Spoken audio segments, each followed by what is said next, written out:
tenet to it.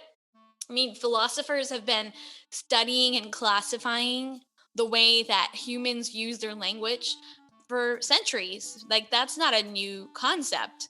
Philosophers and linguists, too, I think, have been kind of studying like how language and speech uh, uh, propagates or helps humans connect and evolve. And it's so that's what that's how this originated. It's called speech act theory. It's very interesting. But the bottom line is, how do leaders use their speech or their words or their language to then motivate and inspire and drive change?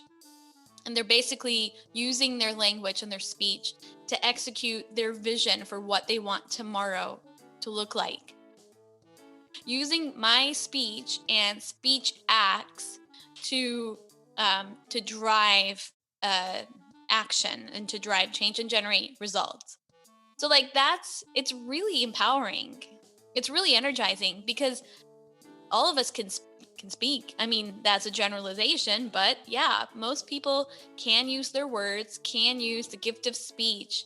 So we all have this power, and with that power comes a choice in how we use it, whether we just use it casually or if we use it strategically and intentionally in a way that we are executing a vision and driving good, basically. So I find it just very, very empowering. Welcome to the Improvement Nerds podcast, where we host conversations about the things that nerd us out with one goal in mind: sharing best practices and sharing techniques and tools that allow us to make lasting change. In each episode, we'll feature a different idea and hopefully through that episode give you a set of new tools, new skills, and new thinking that'll allow you to change how you do your work, how you lead others, and how you show up in your life. We're so excited that you've chosen to nerd out with us. We hope that these episodes are exactly the things that you need to hear in order to get started in making the improvements that you want to see happen in the world. If these episodes speak to you, please subscribe to our podcast, like what we're doing, and leave a comment. Like the anatomy of a request and offer, and it's exactly what it sounds like, frankly. But when you sit down and think like, what are those things that are missing from your vision for tomorrow, and you realize you need A, B, and C, why can't we just use our relationships with each other to be bold and make those requests of each other?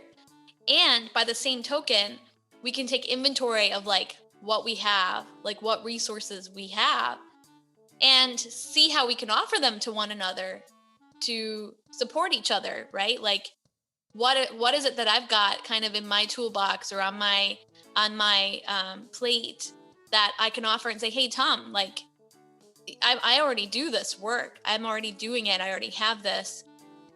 If there's anything you can think of how these resources would be useful to you or helpful to you, you let me know. And that's so powerful. We don't often stop and think about how we can offer to help each other and support each other, uh, and take inventory of what we have and like how it might be useful to like others in our space. It's really beautiful when you think about like a society working together to really support each other and help each other.